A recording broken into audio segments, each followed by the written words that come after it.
There are other different types of dementia, and depending upon where the difficulties lie, that in the illness determines the course of treatment. Yes, you can. All you have to do is want to do it. Yes. Want to be it. When you set your mind to it, and this is who you are, and the grown men. We have the youth that we need to mentor, and we need to inspire, and we need to motivate. But I know, as a recent conversation between you and I, that you're also in the business of motivating grown men. Through that, I'm supposed to see God in it at every turn. So me going to the Sea of Galilee was to remind me of that, to refresh myself of that. It is all under control, that He does have it. It's just as clear as that fresh water that I saw.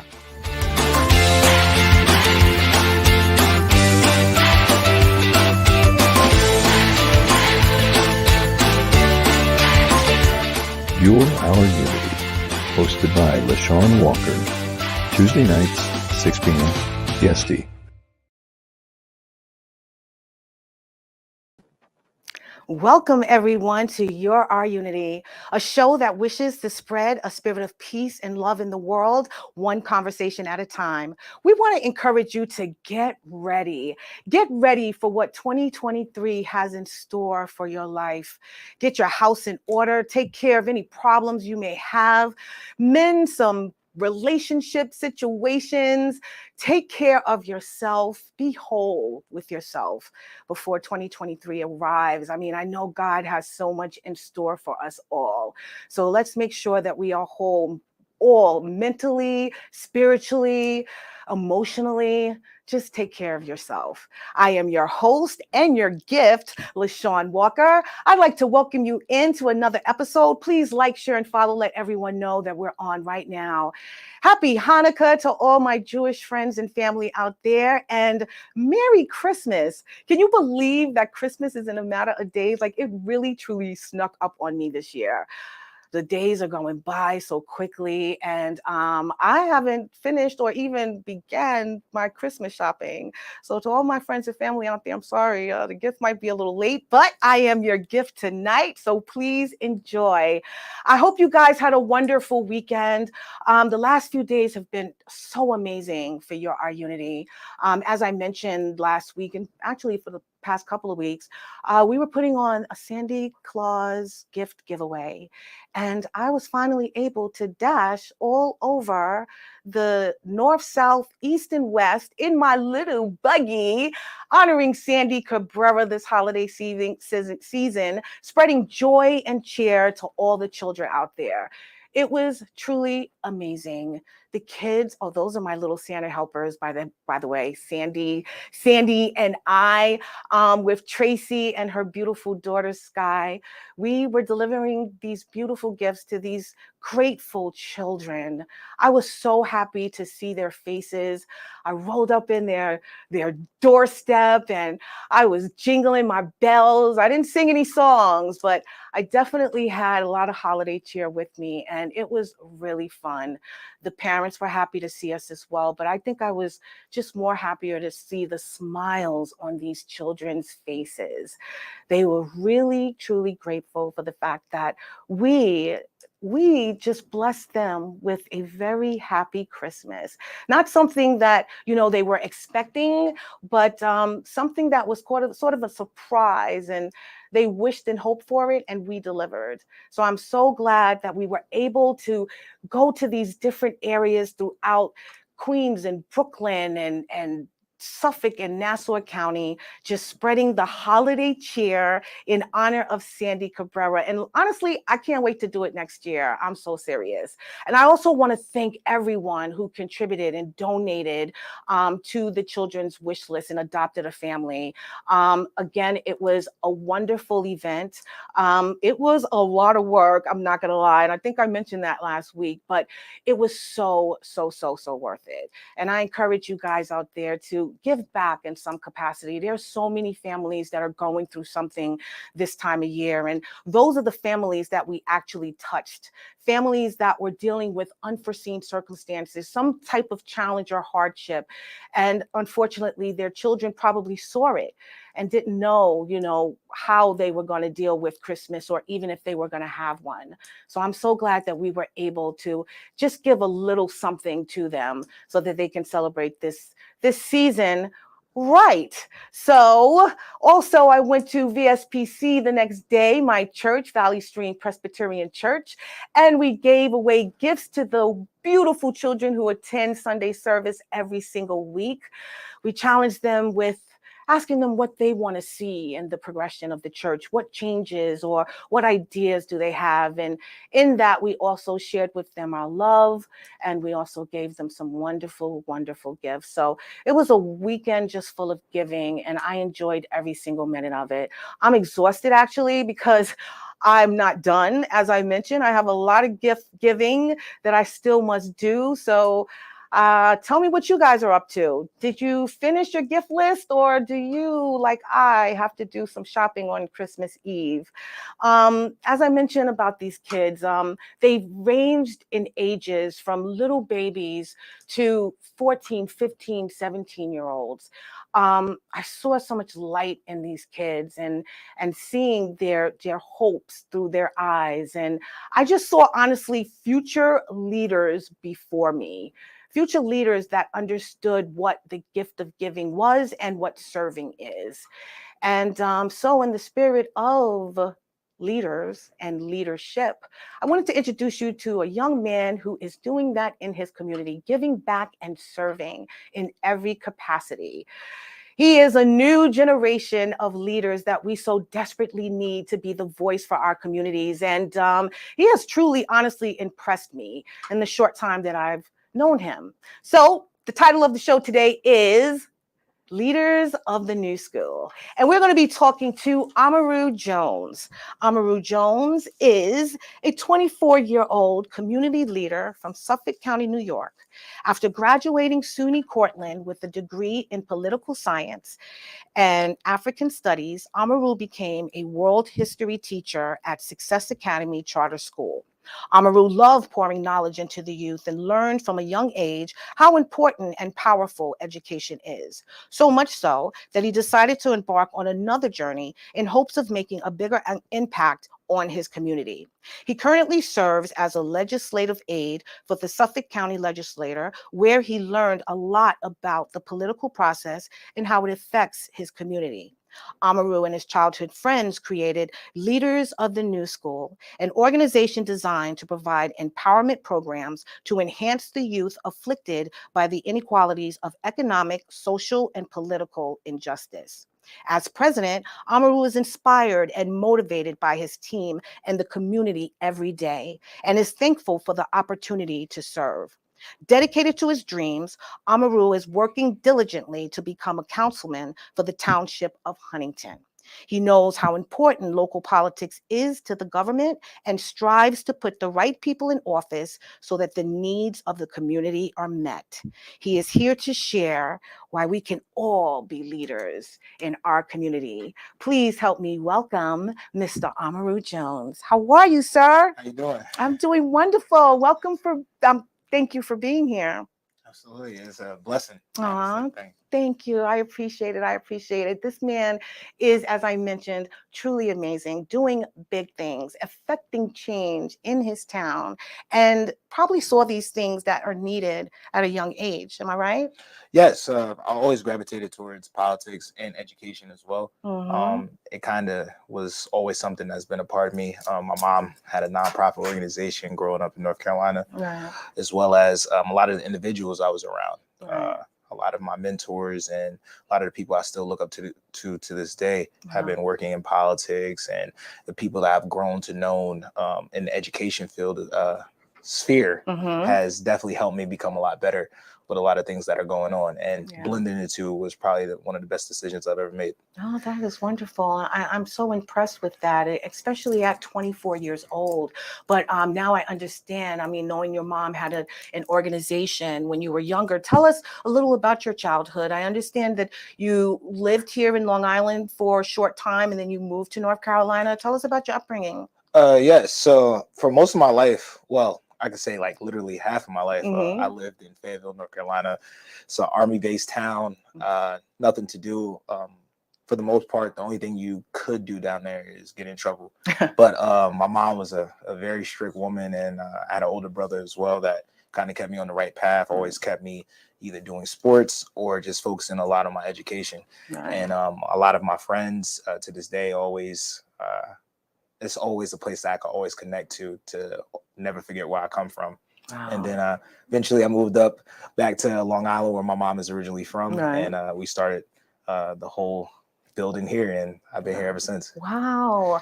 Did you notice any vast difference, or was it a huge adjustment? Oh, man.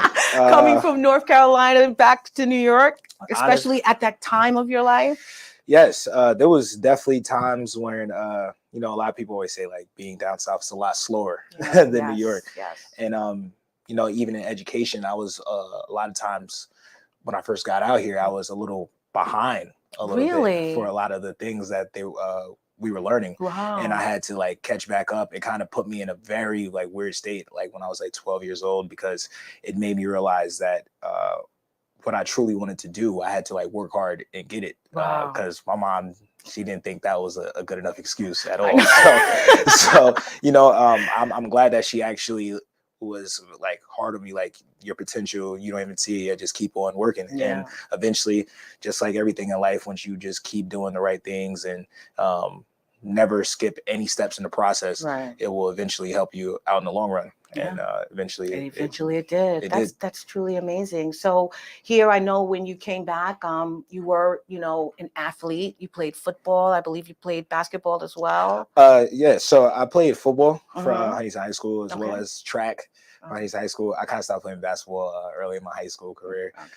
But those two sports definitely groomed me into becoming a better man. Wow. I think the structure and stuff that a lot of times children need, because children need like structure, or young teens need structure, or they just need steps of what to do each day to keep them on the straight and narrow. And that's exactly what it did. And I grew to love both sports deeply. And my football and track coach is definitely a mentor of mine that I still keep in touch with very frequently. That is so cool. It sounds like you had a great support system growing up. Yes. With your brother, showing you sort of life through his eyes, and then your mom, being the person that gives back and nurtures and is so compassionate. And now you're saying your mentors. How important do you think that is for children to have that kind of network in their life? I think it's extremely important. Like I always say, like me and my friends, that we were, I don't want to say like the lucky ones, but a lot of people don't have that backbone, or they don't have that person that can push them or kick them when they need to be pushed in the right direction for a lot of things to happen. Because I've seen a lot of people that I love and care about without that, and I see the direction that they went with their lives. And sometimes I'm blessed and thankful for the individuals that actually like cared enough about me to be like, no, we're gonna do this instead of that. And I'm just glad and blessed is probably the biggest one, because like I said, even my background when I'm teaching or anything to that nature, I see kids that don't have that. And, that structure that I always go back to is like very important for a lot of these children. Yeah, I love that you say that, because it really does matter in their lives. It gives them focus, which I think is very important, and empowerment, and support, realizing that there's someone out there that wants them to do well and want them to succeed. And sometimes you don't see that, Absolutely. So I'm glad that you had that, and that hopefully, you'll continue to instill that in the young youth in your community. Now, Now, I understand, you graduated from college and you were a world history teacher. What made you interested in world history, politics, and just the system? Well, I've always been interested in education. Okay.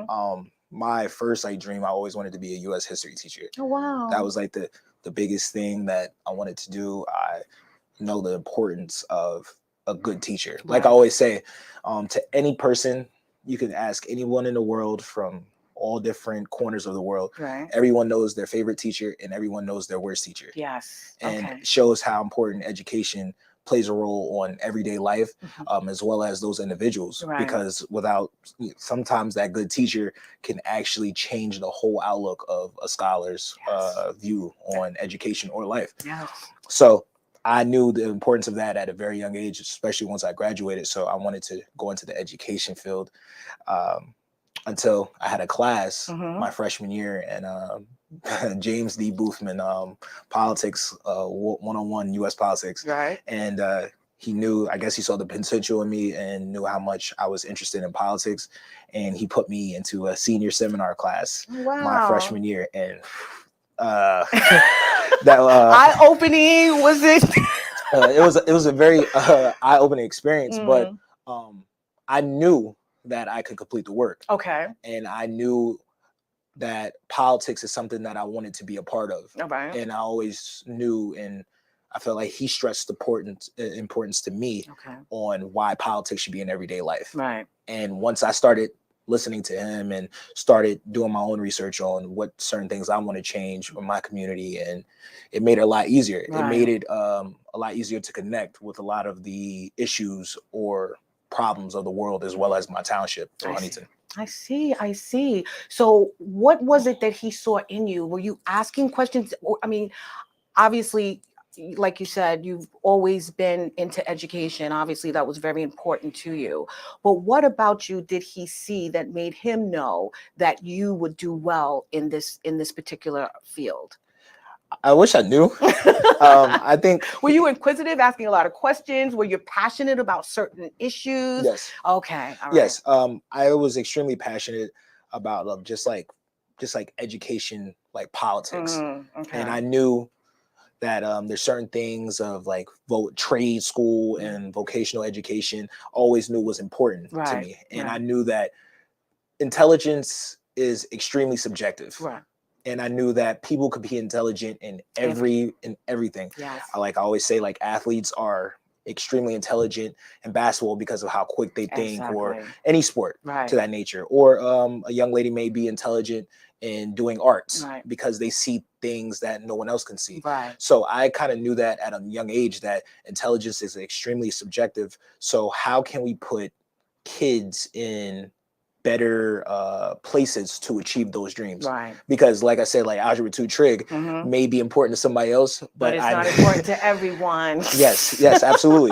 And granted, I was like, I understand the importance of this is something that you need to graduate. Right. But while doing that, let's also put them on the right avenue to achieve what they truly want to. And I think once we start changing the whole education field to creating successful individuals rather than just people that either college or Exactly. Just giving you 5 slots to choose from in categories, which that's the old antiquated way of doing things. Take a trade, go to college, be a lawyer, a policeman, a doctor. It's not about that. You're right. It's about what your gift is, you know, and utilizing that and honing and nurturing that. So I totally get that. So in school, before we move on, what did you see most important that you were lacking, or the school was lacking in giving you and helping you on your path?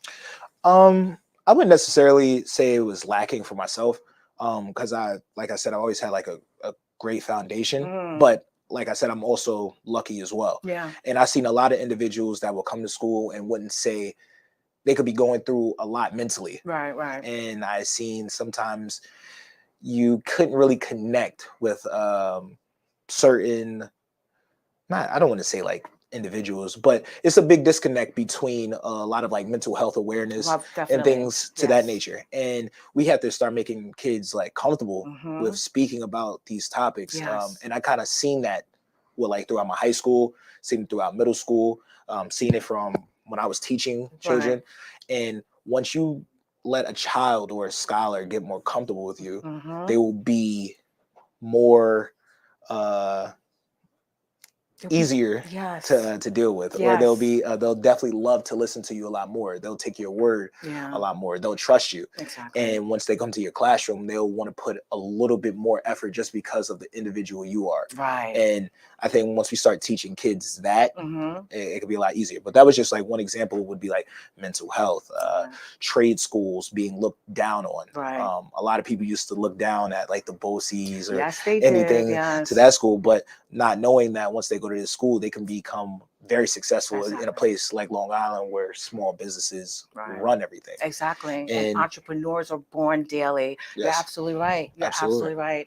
That is awesome. And you're absolutely right in regard to the disconnect with the mental health in schools.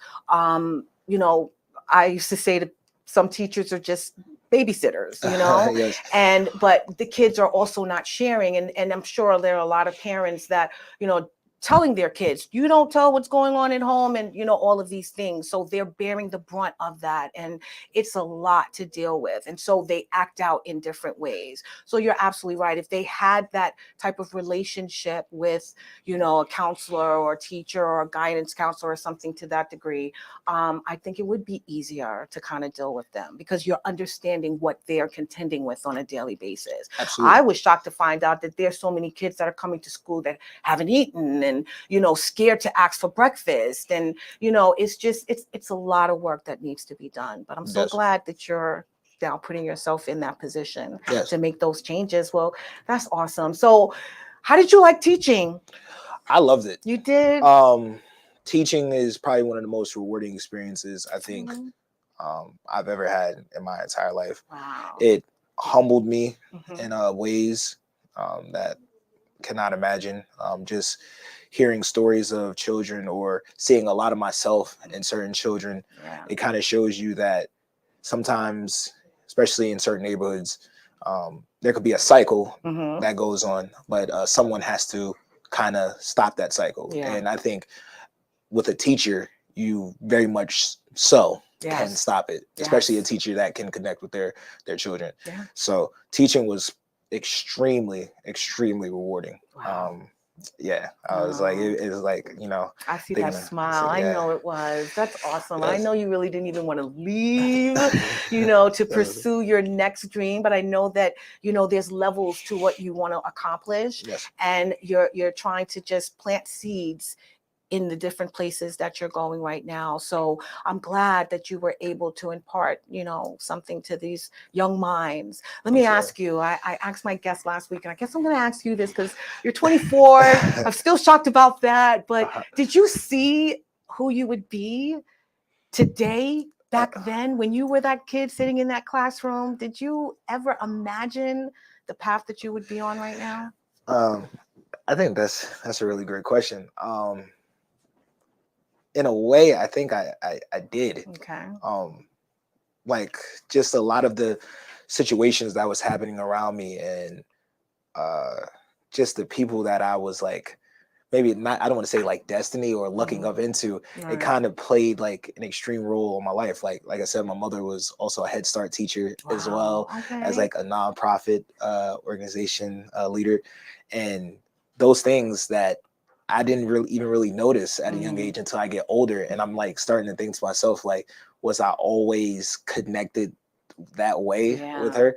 And it's definitely, I feel like I've always seen that I wanted to do something to change the world of some aspect. That's what I think. The leaders are definitely born, my friend. And I do. I see that drive in you. And I just see that it is definitely your gift. And I also see that you're making a big impact on this world. So much so that, you know, we were talking earlier about, you know, people in office and politics and how antiquated the minds are. And, you know, you got this fresh perspective on life and this new vision, this new sort of eye on change. And I know that, you know, after you were teaching, that you also went into politics and becoming a legislative aide Yes. for the Suffolk County legislator. So tell me a little about that, what your role is, and what made you transition there. I think the biggest reason that it made me transition there, because I knew that what I wanted to do with education, especially like New York State or Long Island or even the country, I would eventually have to take this step to get to like the political aspect. I didn't want to, teaching was always, you know, the big thing that I didn't want to leave, but I knew it was something that it had to be done in order for me to really make change in my life. So I eventually became worked for the Suffolk County Legislature, and pretty much just proofreading, crossing the T's, dotting the I's of a lot of resolutions and laws that come in our way. And me being even in that seat, it made me give a different outlook of what's going on exactly in Long Island, specifically in my area. And it kind of just adds more knowledge to me. When I go into certain rooms, I can actually express how I truly feel with a lot of information to back it up.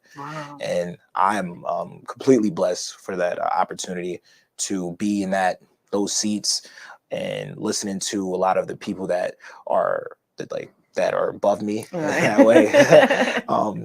They help me all the time, and they stress the importance of how like this is something that you truly need to make that next step. And I've been listening to every word, and you know, some days is better than others, but I know that this is something I truly want to do. So I know I can't skip these steps to achieve what I really want to achieve. No, it's all about knowledge, you know, and you're gaining it, and it will serve, you know, what you're accomplishing, what you're trying to pursue in your future. What are you seeing, you know, in this role right now that kind of probably shocked you, and what are you seeing in this role that has kind of fascinated you? I think the biggest thing that I've seen in this role is the importance of what people can do, or the effect that a person can have on politics. For example, sometimes there's a lot of meetings, like they have these things for like committee meetings, and not a lot of people will come to. And there's a lot of things that I think a lot of people should know about by sitting in these committees, because we are taxpayers and we're paying for a lot of these things that they want to put in play. So I think in order for everyone to truly make a difference, you have to at least take the next step of finding out, okay, what are some things that are on the agenda for some of these meetings, and trying to figure out how can we dictate what's going on in our area. And like I said, the people always have the power, because you vote for who's in office. For the people, exactly. So yes, I think that you truly have to know what's going on at all times, especially in these meetings or the general meetings from committee meetings, and you know, just listening. Sometimes there may not be a problem, but listening to what's truly going on is something that you can give to someone in your neighborhood or the people of your neighborhood to let them know, like, okay, this is going on. And I think there has to be someone to act as a liaison between the both, because sometimes you may not understand certain rhetoric that's in a paper or things, but there's someone that can. So we have to make sure that a lot of this language or a lot of these things are transferred down to the people of our community, wherever we live. No, I agree. I find that we don't show up for a lot of these meetings that affect us, and then we complain later, and we and we're angry later. But the fact is that these meetings are going on, and unfortunately, they go on a lot of the times and inconvenient times for taxpayers, people who are working 9 to 5s and have responsibilities and things like that. But I do agree that we do need to get involved in order for our voices to really be heard. We can't just have a couple of people showing up trying to be the voice of the masses. Absolutely. So I love that, you chose this direction, because again, as I started earlier, we really do have a broken, antiquated system. And I'm sure you're seeing the cracks in that system where you're sitting right now. So let me ask you, what are your hopes, or what do you plan to do in your role as, let's say the next councilman for the town of Huntington? What would you do from what you're learning right now? I think one of the major things I would do is kind of try to make a connection between the constituents of the town and the people in power. A lot of times a lot of the problems because we're disconnected. Yeah. And once we kind of bridge the gap between what's exactly going on, we have to make sure that information is passed on to every constituent. Right. Because once I feel like all the constituents have that power or that knowledge to make certain decisions, it's a lot easier when you're going to vote for an individual, or you have a better connection, or now you want to establish a relationship with that person, with like maybe the next generation, or sometimes just by establishing those certain relationships of people in power, you can kind of set yourself up or your family up in the next generation to connect with them. So I know like the councilman is something that I truly want to do. Even though sometimes I always take a step back I don't want to skip any steps to the process. Okay. Because I know sometimes there's people that need me in my community. And I know that I just need to do this step or another step in order to truly achieve my dream. And that could take 5 years, 10 years.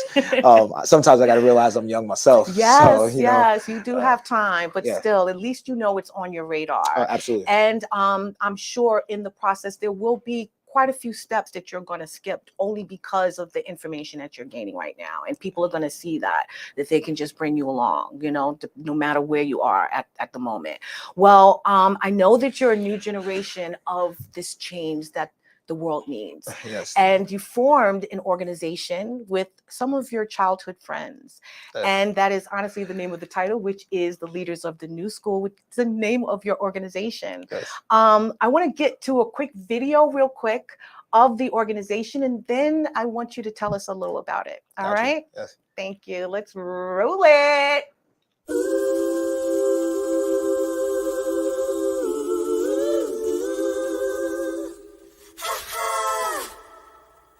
Steady, are you ready? What's going on? Steady, are you ready? Are you ready? What's going on? What's going on?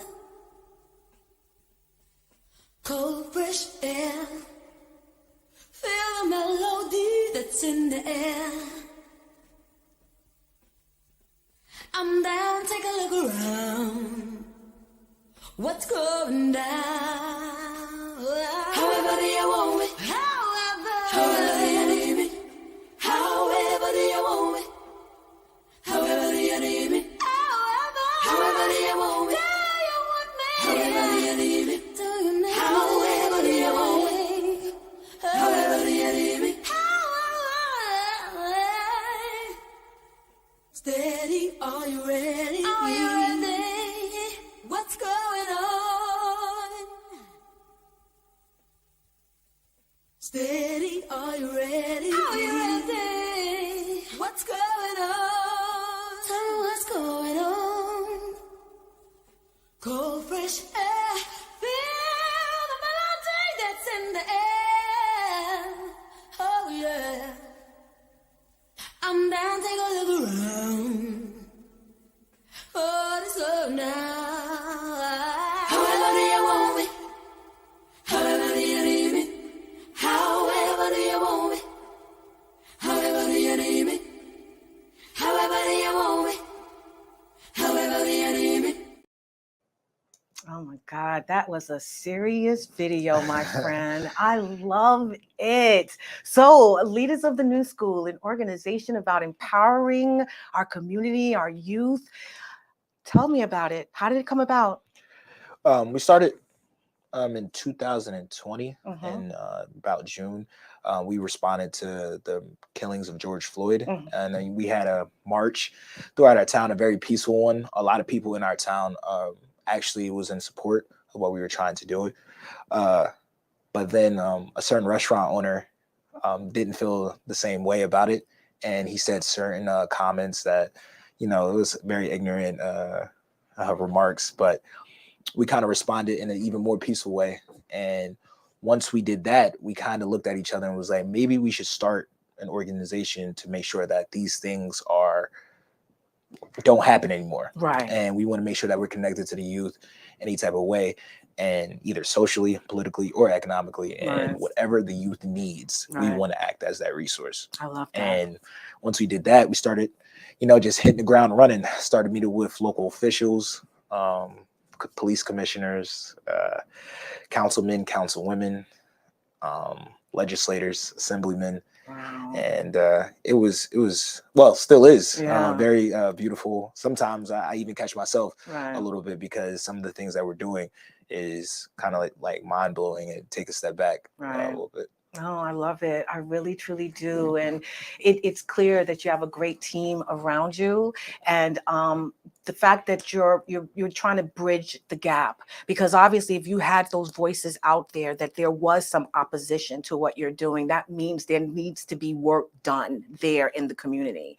And I'm so glad that so many rallied behind you. And now you have the ears of all the elected officials out there that see what you're doing. So what is your biggest mission? I understand, before we go any further, that you were able, and I don't know if the legislative, your position there had anything to do with it, but I understand that you were able to register Booker T. Washington home as a historical landmark, and it was approved recently. Yes. So tell me about Yes. that. How did that even come about? What made you even conceive that in your mind? And last question is, how did it make you feel? So it kind of came about. I was on my lunch break. I was working, and I knew that the town of Huntington always had a connection with Booker T. Washington. Mm-hmm. So, the world history, the history teacher in me wanted to, just deep dive a little bit. Right. And once I started deep diving, I started uncovering certain things, such as him living out in Northport, speaking at Northport graduation, speaking in Bethel AME in Huntington. So there was a lot of connections. And it also said at the end of his bio that he once lived in Huntington Village. Right. And Huntington Village is like just a booming small business entrepreneur place that you could go down there and have something to eat. Like very beautiful, great place. Little And, Soho. Yeah. And once I started just like deep diving, and uncovered that one of his estates was actually Finley's of Green Street, a very famous bar and restaurant inside of the Huntington Township. Wow. And once I found out about it, I was in amazement about it. And I just, started telling everyone in my organization, like, this is Booker T. Washington was here, Booker T. Washington lived here, and everyone was like, oh, we have to do something about it. So started having meetings with the local town officials, the town historian, Robert Hughes, he's actually the one that wrote a lot of stuff on Booker T. So he kind of knew a lot about the information. So once I brought it to him, he was like, this is a no-brainer. Let's do it.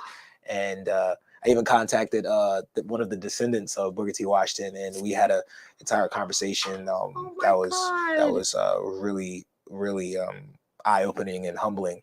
And once he found out what we were trying to do, he kind of gave us the blessing, and we just hit the ground running.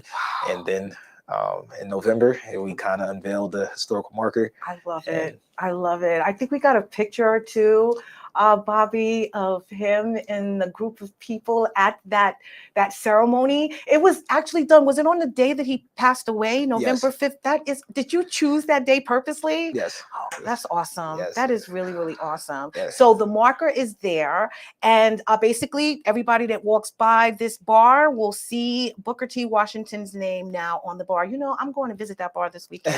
Yes. I am. I'm having a drink with Booker T. Washington. I love it. So he owned that property. Yes. And then who owned it? I mean, how did they become, how did they get the property? So I believe it went once he passed away. The property went to his wife, and then once his wife received the property, I believe she sold it a couple years later, if I'm not mistaken. And then a doctor of Huntington purchased it after it, and I believe after that is when the Finley's family became. And it's been in their family this whole entire time. And this house is the actual house still intact, and they just turned it into a bar. Yes, it looks exactly the same. It looks That's exactly amazing. the same. You said Finley's in Huntington? Yes. Everyone, we're going down to Finley's in Huntington. I love that. I love that. So I know there's so much more you're trying to uncover now as a result of that. Tell me, how excited were you when this happened? I was like truly not even excited, just very shocked with a lot of the stuff that was going on, especially when it came down to Booker T. Washington actually living in Huntington. And it was actually just a pretty cool experience knowing that there's someone that when you read about his ideologies, and he was literally maybe a mile or a mile and a half away at one point in time. And it shows that a lot of times history is like right up under our nose, everywhere.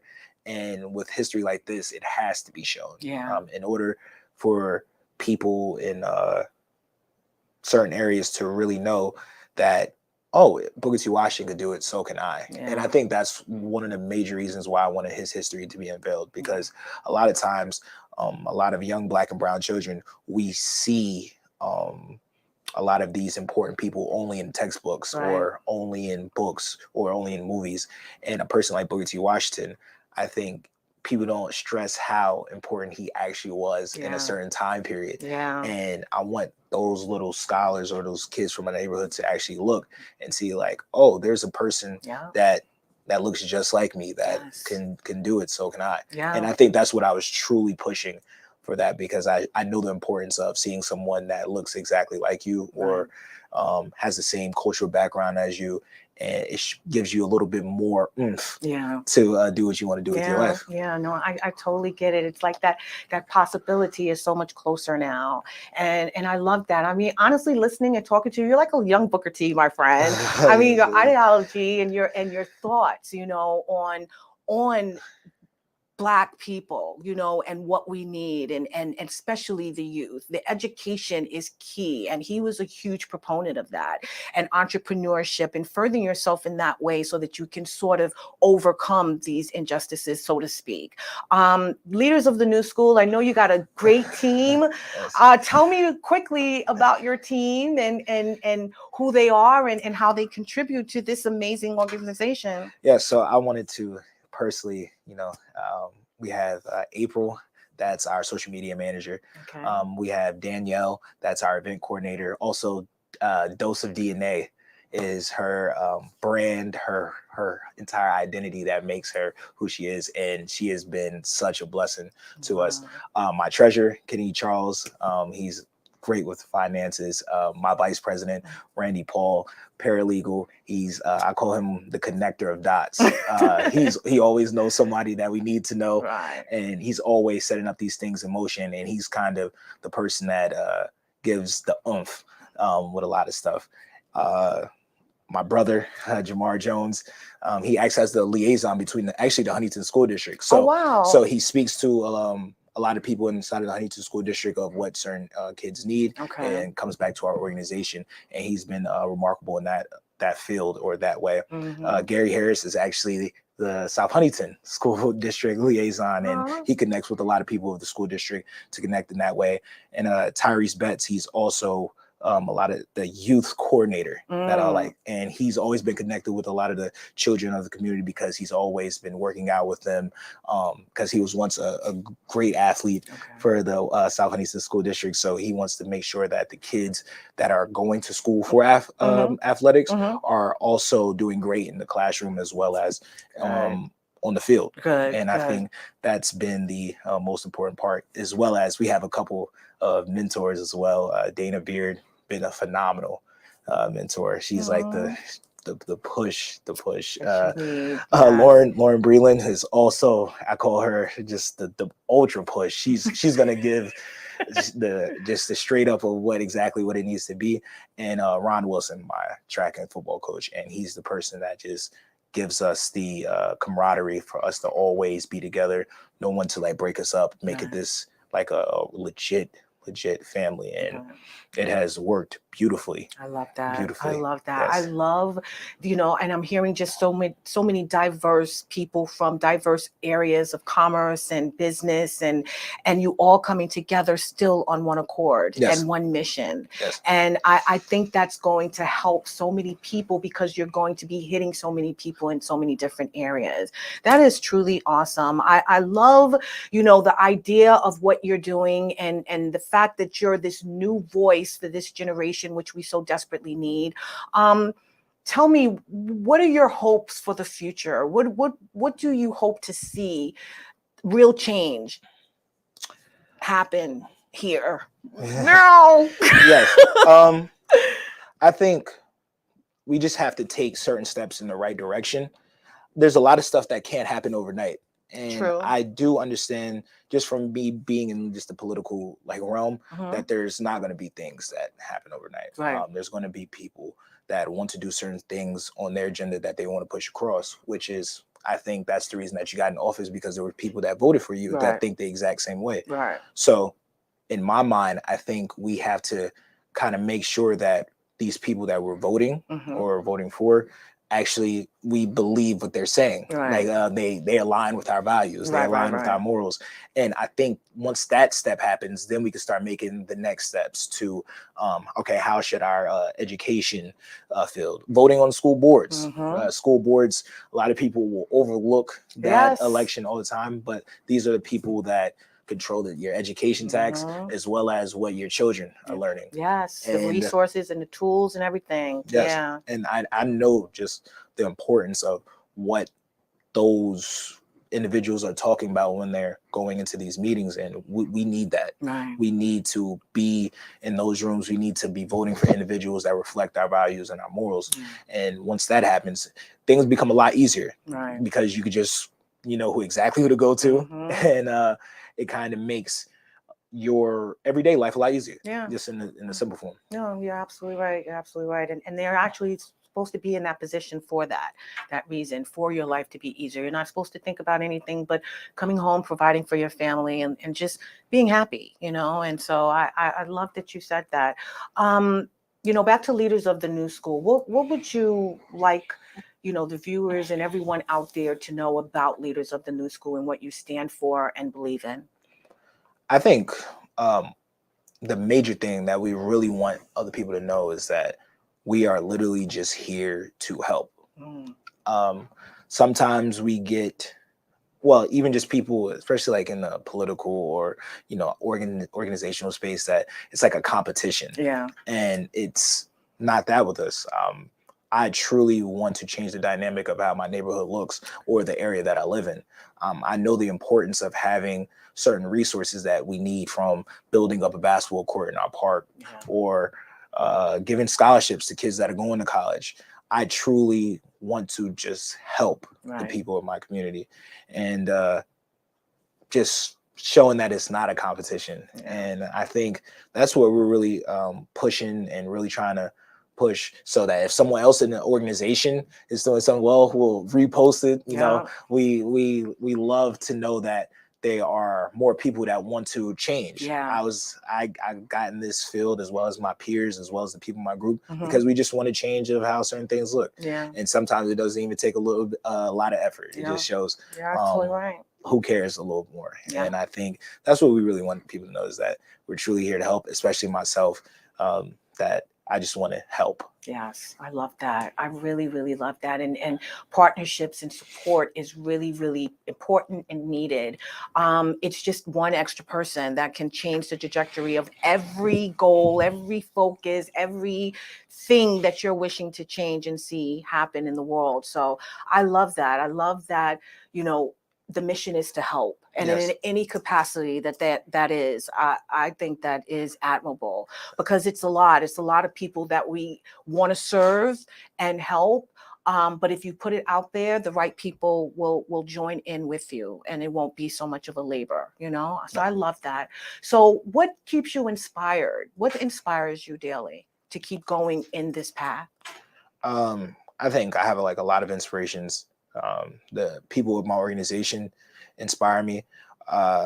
You know, it's kind of like they won't notice, but I get inspired by them completing more stuff for themselves. So if I see a dose of DNA just post Danielle's her business, and I see her making a reel and seeing people loving it, it pushes me to be like, okay, like I want to be on the same level as her, as well as like I'm seeing like a lot of my peers, you know, doing extremely well in whatever field. It kind of pushes me and motivates me. And of course, my mother motivates the most. I was like, a lot of the sacrifices that she gave for me and my brother to have a better life, that I just want to make sure that she knows that she ain't make no mistakes. I love it. So I think that's those are the two motivations that really push me, the people of my organization, because, you know, the healthy competition can only make people better. Maybe that's the athlete in me a little bit, but I know that they push me to become a better person and a better leader every day. Right. I love that. You know, I mentioned earlier that, you know, we're going to discuss how important it is for everyone to be a leader. And I know that you're born with that. I know that you are. There's no doubt in my mind.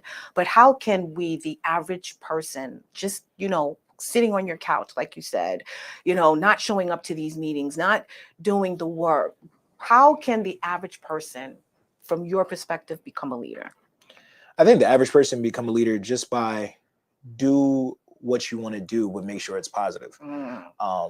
Because I think a lot of times it's very easy to go and do the wrong thing. All the time. Sometimes you want to sleep a little later in bed because your alarm goes off. But being a leader, that's just taking the first step right there, making sure that, no, I'm going to do this regardless. Leaders handle their responsibilities and they hold themselves accountable because they know that you don't know who's watching. Exactly. And as a teacher, well, in a long time ago, there's always someone watching you, and especially kids.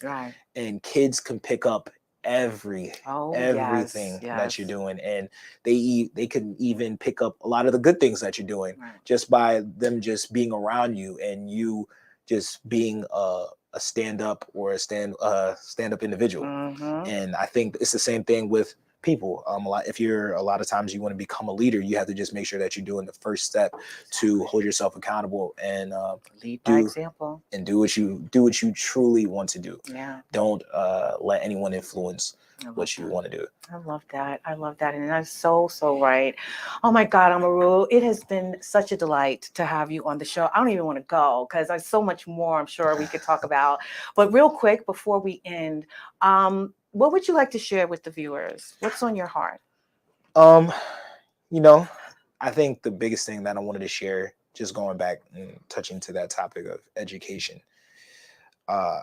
Education is an enlightenment of some sort. And a lot of times people confuse education with, just staying in a classroom and just being, I don't want to say the term robot, but you're just following commands and things of that nature. But I think the true epitome of becoming an educated individual is being enlightened in whatever field that you feel that you are enlightened in, from music to arts to math, science, history, English. I think once we start completing that task for, just the everyday person and changing the structure of education, it can actually impact the next generation a lot more than it ever has. And even trade school can definitely play a big role, because sometimes a lot of people are just not really cut out for school. But we are cut out to be successful human beings. Yes, we are. And I think that's the thing that we truly need to know. And that's definitely something that these past couple months I've been finding my way in on. How can I make sure that every kid or every person after me are just becoming better people of society. Yes, I love So- that. I love that. Thank you so much for being here. That is very important what you said. Education is so important, and it is key to a successful future and future leaders of the world. So we're going to put up your information real quick. You can catch him on Instagram and Facebook at the Leaders of the New School. We are so glad that you came. I'm so happy that you blessed us with this conversation and the information. So we're going to get real quick to the Dare to Be You. And the Dare to Be You is, one voice can change a room. And if one voice can change a room, then it can change a city. And if it can change a city, it can change a state.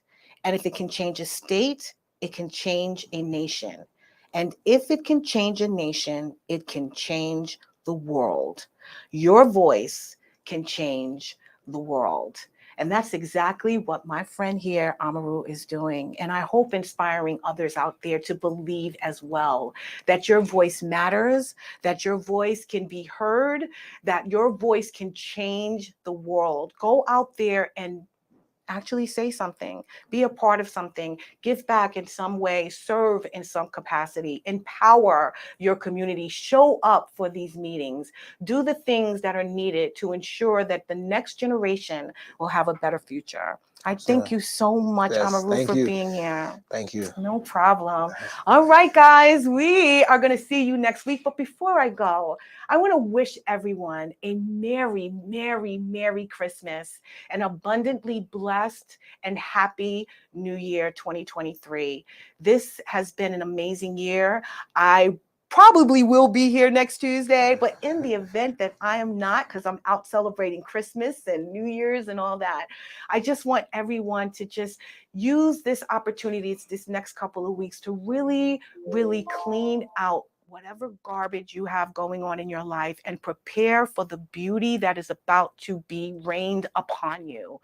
I wish you a Merry Christmas with your family and your friends. Love on them and share with them. But more importantly, prepare yourself for the blessings that God has in store. I want you to have a wonderful evening. Remember that peace and love is in the palm of our hands.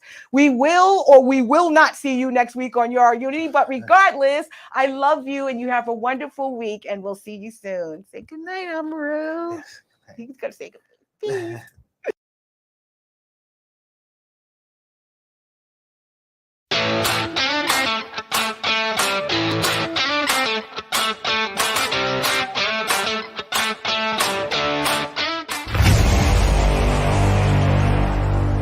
Strong Island Entertainment.